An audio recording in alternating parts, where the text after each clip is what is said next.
Again, good afternoon. I'm Dr. Katie Scott. I am a clinical neuropsychologist, and I specialize in concussion. I joined OCR in January of this year. I'm really glad to be here. Coming back to Colorado was sort of like coming home for me because I completed my PhD at CSU, so it's been great to be back in the community and serving our concussion patients. Before coming to OCR, I spent time in Michigan and at the University of Michigan for fellowship, and then at the start of my practice, and then also spent time down in Florida and served as the consulting neuropsychologist for the Jacksonville Jaguars. But it's great to be here. So we're going to talk through return to learn following concussion, which has become kind of a more pressing kind of topic as we've kind of gotten to a place where we feel really comfortable with things like return to physical activity and sport, and kind of shifted focus more toward kind of getting kids and adolescents back into school and back into learning. So in terms of the objectives that I'm going to cover today, we'll talk kind of a brief overview of concussion and how concussion can impact learning and in the school environment. Then I'm going to give, again, an overview of how we've gotten to where we are with our understanding of the return to learn process and kind of that evolution over time. And then I'm going to kind of talk through some more kind of specific details about recommendations for getting kids back into school in sort of specific ways that we can make maybe some adjustments or accommodations to help with that process. So, how do concussions impact learning?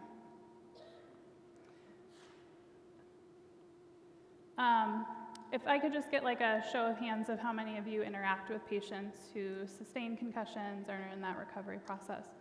So, a good amount, that's great to see. And so some of this may be things that you're very well informed about, but just to give kind of a brief overview of concussion and what we mean by that. So concussion is a traumatic brain injury. It's considered a mild TBI that results from a biomechanical force to the brain.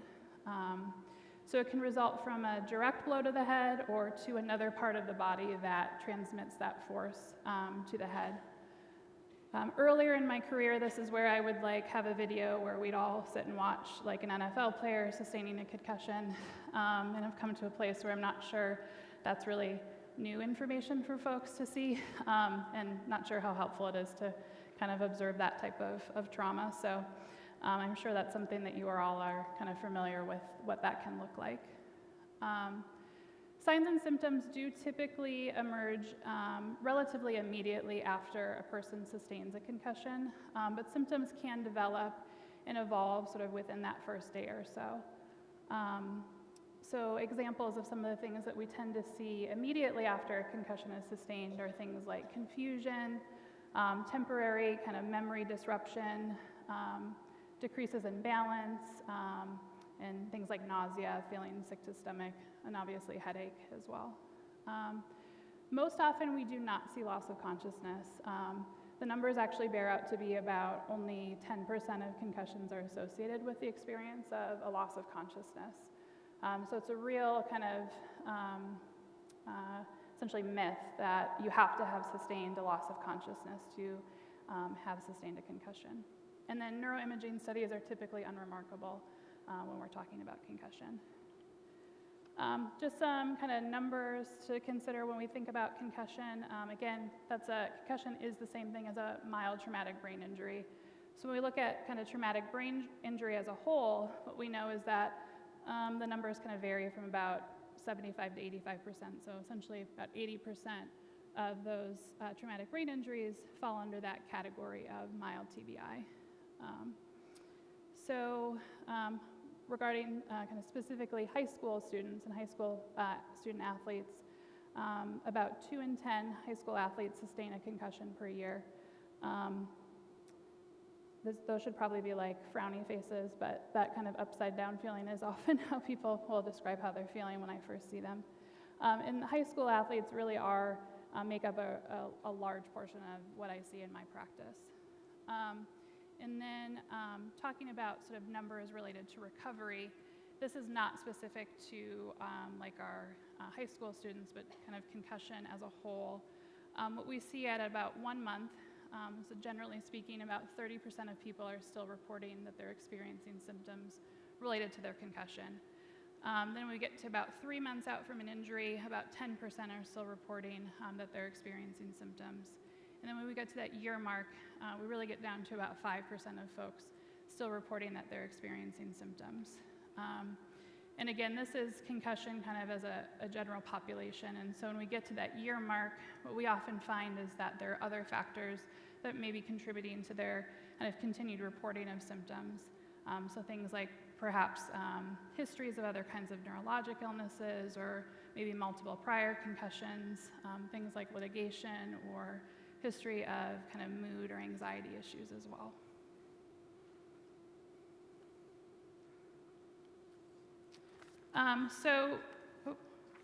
Generally speaking, we talk about concussion symptoms as falling into kind of 4 areas. So cognitive symptoms being things like poor concentration, decrease in memory, slowed thinking, mental fogginess.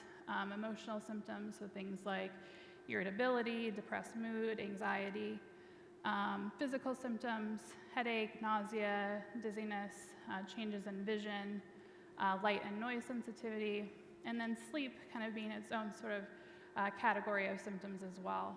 I think for a long time our understanding of trouble with sleep after concussion, we thought, well, people have headaches, people are more anxious, those sorts of things. But more recent research actually does show that there seems to be some EEG changes when we look at people who are recovering from concussion during their sleep. And that does resolve over time, as other symptoms do, but there does seem to be kind of a change in that kind of sleep process that is kind of sleep specific and not just related to experience of other symptoms. So, looking at those symptoms, I don't think it's difficult to think about how that might affect a kid trying to get back to school. So it is very common for students to experience difficulties in school settings following concussion. Obviously with cognitive changes that we know are temporary and do get better, but are still occurring for students. So things like changes in focus and maybe decreased ability to kind of learn new information as they're recovering. I think that makes sense why that would impact kind of their learning process in school. The school environment also just presents a lot of different things that can pose as triggers for symptoms. So things like bright lights, loud noises, busy hallways. And as we kind of get through the rest of this talk, we'll kind of talk through some ways to adjust and address those types of triggers for symptoms. The learning tools in school also can be triggers for symptoms. So I say here screens, and more screens. Over the kind of 10 or so years that I've been practicing in this area specifically, that's become more of a problem. When I kind of first started in this area, we had a lot of options in terms of making adjustments around technology use in school. And frankly, a lot of learning is happening with the use of technology aids, which is great in lots of ways, but can pose some challenges for kids who are recovering from concussion. So in school, there can be some challenges to receiving kind of the recommendations and adjustments that we make. I will say again, over the time that I've been practicing, we've seen a lot of improvement in this. So schools kind of adopting specific policies related to concussion, really being open to kind of education around this. And so have seen some change here. But I will say in practice, it's rare for me to have a kid and their parents in my office who say, it's 100% working, or every single class the recommendations are being implemented, things like that. So I think we're getting there, but we still see those challenges. Students also look normal, and they often want to be sure that they're looking normal, right? We all remember being kids in school and not wanting to stand out among our peers.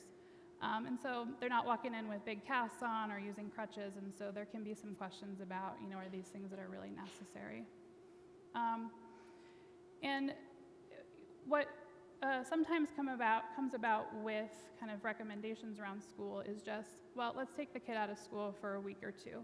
And we know that that extended time away that might not be necessary can be really disruptive for not just students and families, but also classrooms. And so this really points to that need for kind of an individualized approach for recommendations and why we need to think about sort of what specific symptoms people are presenting with and how we might be able to kind of accommodate and adjust around that. So getting to kind of that specific approach where we're being more kind of specific and individualized with recommendations, getting there has really been kind of a process and evolution over time. So to kind of explain how we've gotten to that place where we know that those individualized recommendations are kind of good practice, we're going to just kind of go over an overview of what has occurred with kind of the return to play process and that evolution, because the evolution of getting back to school and return to learn has kind of mimicked this evolution over time. So, you know, when concussions were first being recognized, so before we recognized concussions, there really was no kind of taking people out of activity or rest or things like that. And then it was, well, maybe 15 minutes or so would be enough time and we'll get you back on the field and get you back into activity. And then we kind of, the pendulum really swung and it was no activity at all until you're fully recovered. And where we are now is that there's a kind of a generally accepted 5 stages of kind of this process of getting kids back into sports specifically. And more recent work has also supported that kind of in addition to this return to sport process, that getting kids active seems to be really helpful. So as I talk through kind of return to activity, so physical activity, and then when we get into school, there does seem to be good support for the first kind of 48 hours or so after an injury, you need a lot of rest. And then after that point, it seems to be that getting kids moving and some physical activity seems to be helpful. So in some large-scale multi-center studies, what we see is kind of decreased incidence of concussion symptoms when we look like a month out if kids were physically active within 7 days of their concussion. Another study was actually a randomized single-blind study that you know, gave one group direction around some physical activity at 72 hours and a control group that was essentially told kind of, you know, don't return to physical activity till your symptoms are back to baseline. And what we see is that the kids who were told to get moving and do some light physical activity at 72 hours had a reduced symptom burden at 2 weeks. So again, just that good support for, again, activity relatively early on in the recovery process seems to be helpful. If you think about it, there are really very few injuries that happen in other places of the body where we say, you can't move at all, you can't use that at all until you're fully recovered. And so it does seem to be that is true for concussion as well.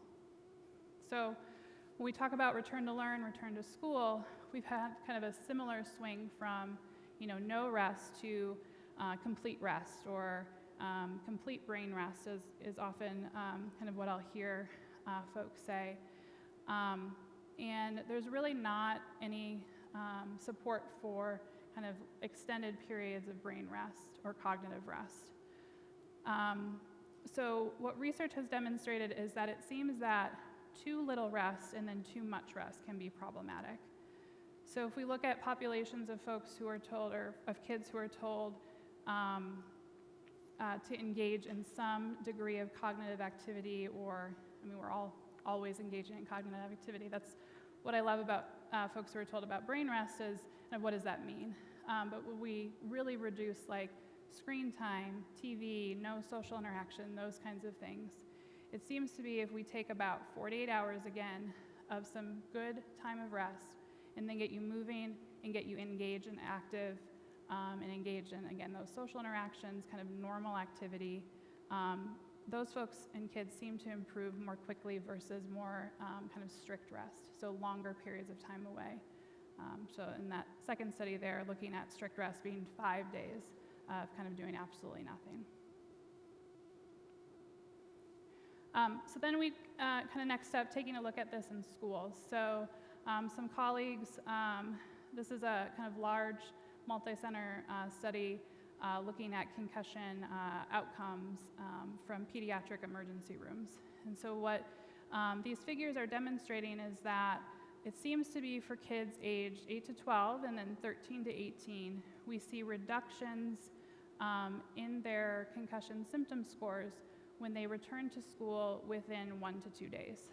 And this is not something that we see bearing out when kids are kept out of school for longer than that 2-day period. So the kind of next subset of those kids returning to school beyond 2 days.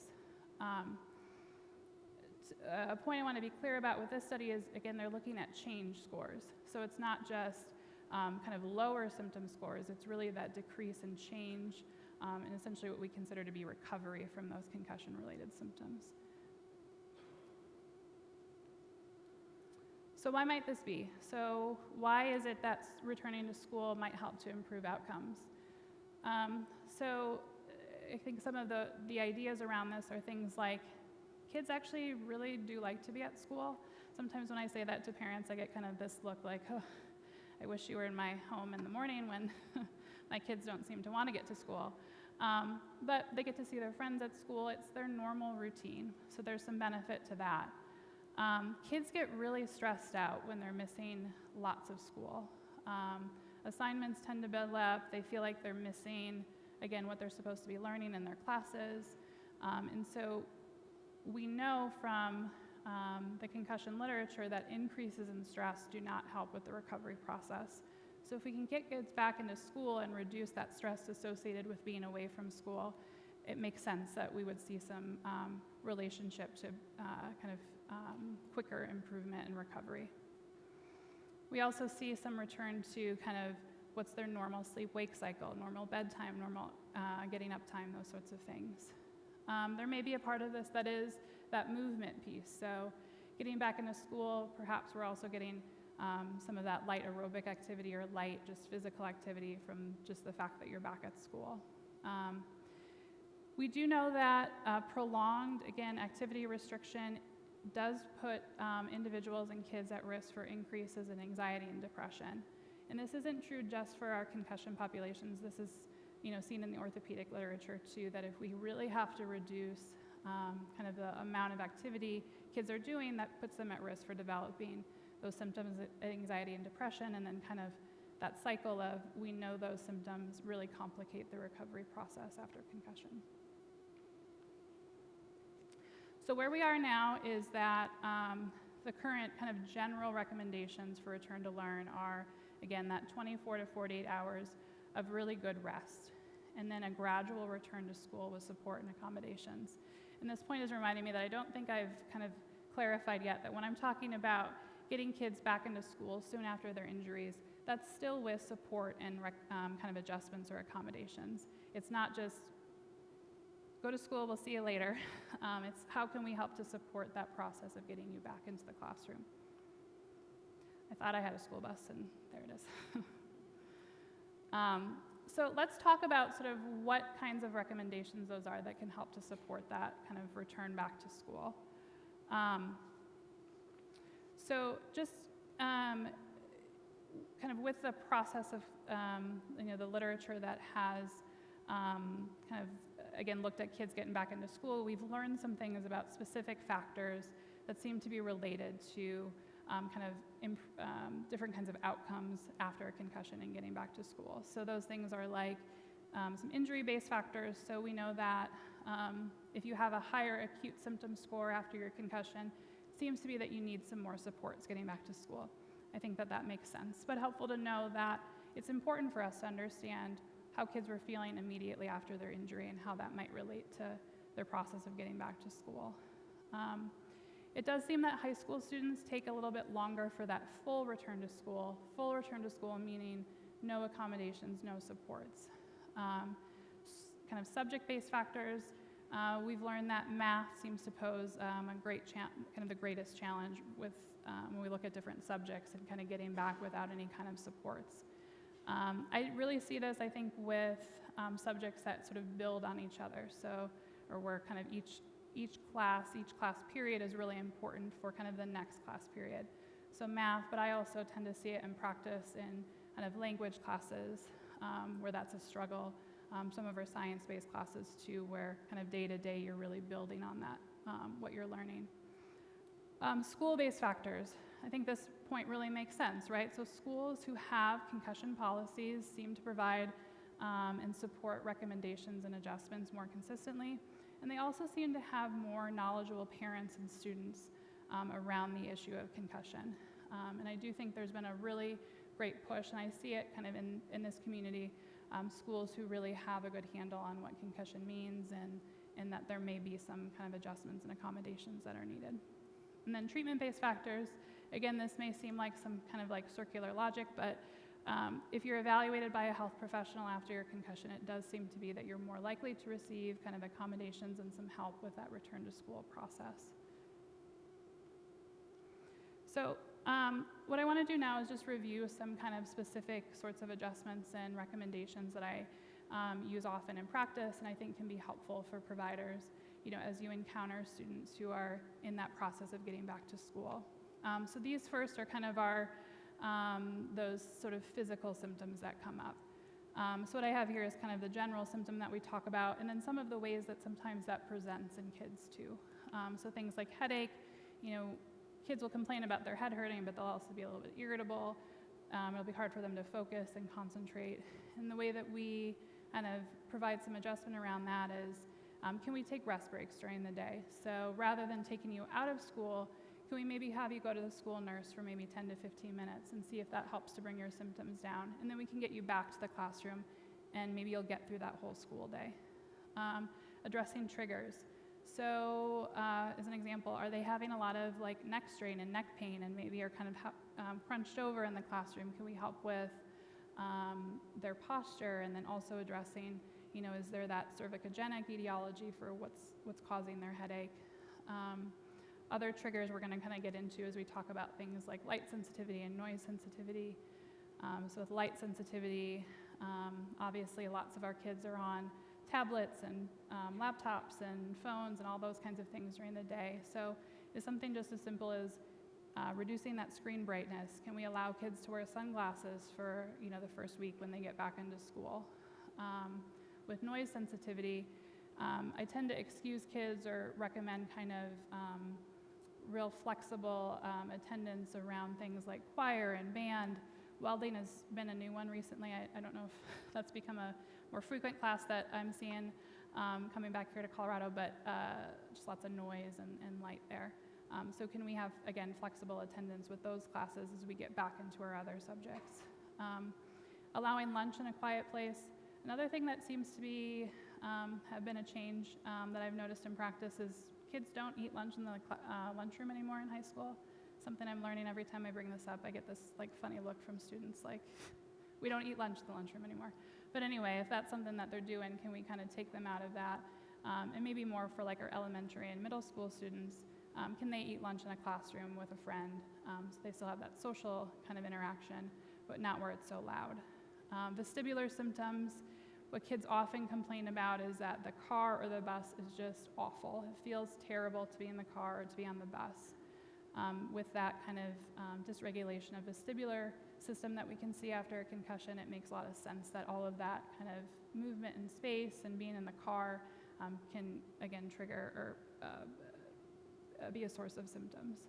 So some of the ways that I address that is we have kids leave the classroom a few minutes early so that they're not in the hallway when everybody else is kind of moving around them and there's all that kind of input of stimulation. And then a referral for physical therapy as well. Vision changes. So kids will complain that, if they're having to take notes in class and they're looking down and then they're looking up at the board or the screen, and then they look down again, they look up again, that produces a lot of headache or discomfort for them. And it's likely because their eyes just aren't adjusting as well as they usually do, and so that triggers symptoms for them. So can they have a note taker for a week or so in class so they don't have to have that kind of added responsibility when they're in class? And then with reading, we see that as well with that eye movement that comes with reading. So are there kind of audio versions of textbooks or longer text that we can use? There's lots of really great apps like Speechify and things like that that will kind of read text to you as well. Regarding kind of our cognitive symptoms, so attentional difficulty is where we see that limited focus, high distractibility. Let's really shorten tasks. And sometimes this is, at home doing homework too. If you maybe you're a kid who usually can sit down and do 3 hours of homework, right in a row, maybe we need to work on homework for about 15 minutes or so and then take a break and then come back to it. And then is there a way that we can implement that in the classroom setting as well? With memory changes, recommend things like, can kids use some notes and reminders, at least for that first week or two when they're getting back into the classroom, so they have that to rely on. And I hate to say that an injury kind of comes with like a silver lining, especially an injury like this where people get, there's a lot of understandable concern about these types of injuries. But in some ways, for some of the kids I see in clinic, this is the first time they're introduced to some like optimal study strategies, and so ways to help with better processing of information for learning. Can we use different and multiple ways of taking information in so that we can learn it? And those tend to be strategies that they can use even after the concussion as well. With slowed processing and mental fogginess, increasing the time they have for assignments and tests, but then also can we reduce the work volume? So often see kids where they have classes where they get long assignments every night. Is there a way that we can maybe, if you ask them to do 20 math problems, can they do 10? And can that be sufficient while they're in this recovery process? And then again, with mental fogginess, sometimes kids just aren't feeling like they're kind of keeping up with the information or feeling, I've had kids describe it like there's like cotton kind of in their brain and making things really hard to kind of move and process. So, recommending that teachers, when they're able to kind of check in with them, make sure they're understanding what is being discussed in class. And, are there opportunities to put them in maybe more quiet, distraction-free environments as well? With mood symptoms, a lot of this comes down to some of what we've been talking about today and helping kids get re-engaged in activity. Again, we know that really reducing activity is related to symptoms of anxiety and depression. So encouraging activity is tolerated. I should probably say, as I talk about activity, I very obviously mean no contact types of activity. So light physical activity like walking, some like stretching, mobility exercises, those kinds of things. For our kids who are student athletes, can we let them go to practice so they still feel a part of the team, so they're not participating, but they're there and they feel a part of the team? And then I have a pretty low threshold for bringing up therapy to kids and their families, because I do think the more that we kind of talk about that, the more helpful it can be, even not specific to the injury that they're presenting with. But is that a useful tool at the moment? Anxiety, I find it's really important that we provide a lot of accurate education around concussion, because kids get really hyper-focused on their symptoms. And if I have a headache, does that mean there's damage happening in my brain? And so helping kids to understand what's going on with their injury. And then specific to school and the worry around missing class time, making sure that we have really well communicated specific plans in the classroom. So it's not just, it's going to be fine, because kids really want to know what that means and what that's going to look like. And irritability, I often in clinic will talk through just some really brief strategies to help bring down kind of that emotional distress and emotional response. So some deep breathing, can we do some grounding exercises that you're able to do when you're sitting in the classroom, and helps to bring kind of that, again, that emotional distress down. I have here too, just decreasing that volume of work is something we're pretty often able to accomplish, particularly if that anxiety is really flaring up around that issue. And then sleep, this is obviously kind of occurring outside of school, or I guess hopefully is occurring outside of school. But the importance of really helping kids get back to consistent bedtimes and wake up times, keeping naps relatively short so we're not interfering with that sleep at night. Kids who have trouble falling asleep, what we'll talk about again is that consistency, but also what does the bedtime routine look like? Making sure that we're really kind of landing the plane into sleep and not like crashing into it. So can we take an hour or so to do maybe some more relaxing activity before we go into sleep or go to bed to fall asleep? And then fatigue, how do we address fatigue? Again, we know that getting people moving seems to be related to helping their energy levels. So again, allowing for some light aerobic activity as well as breaks during the school day to address that. So I'm just aware of the time. So just want to say, again, this is not, it doesn't always go perfectly smoothly, but I find that, really being clear about who it is in the school that these things need to be communicated to, making sure, I've made effort, and I think important to make efforts to kind of introduce yourself to who those people are in the schools. I use pretty much a very similar kind of document when I provide recommendations, so it looks familiar. It's not like people are having to kind of dig through to see where those recommendations are.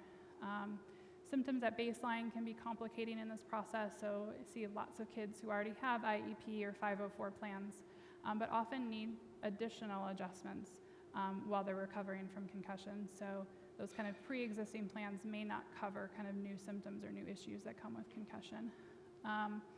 We do see, obviously, continue to see underreporting of symptoms, particularly for our student athletes, who really want to get back into sport. And I find that the way that we address that as professionals is making sure kids and parents understand the significance of a concussion and why it's important that we get them fully recovered. And that if they tell us about their symptoms, we can really help them feel better. And then just last point about kind of availability of outpatient follow-up. So this study is about 8 years old now, but this actually was done down at the University of Colorado. So I think their thinking was that they were going to find that kids who have prolonged symptoms have more kind of interface with outpatient appointments and have more school accommodations, and they actually did not find that. And so I think hopefully we've seen some change in that over the several years that it's been since that data was looked at. But I think this just indicates that it's always a good idea, I think, to refer for kind of specialty help with kids who are having a little bit harder time, again, recovering from their injuries.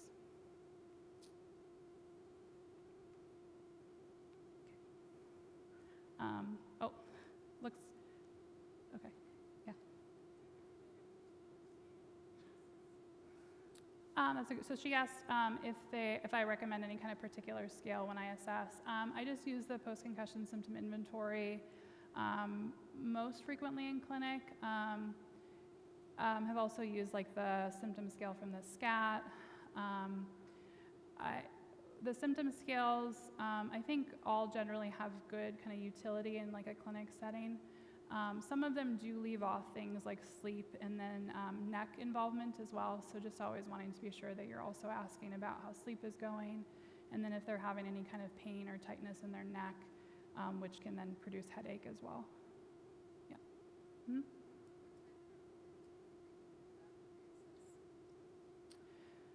So I generally see kids back in clinic on a 2-week interval. Sometimes I'll do a week, but it's usually 1 to 2 weeks. It's usually enough time to, if we've recommended therapy, to maybe get that started, and then also just to see some improvement. Any other questions? Okay. And I just wanted to say too, I'm happy if it's helpful to ever reach out on a one-to-one basis with questions or cases, things like that to talk through. I'm always happy to engage in that kind of discussion as well. So thank you.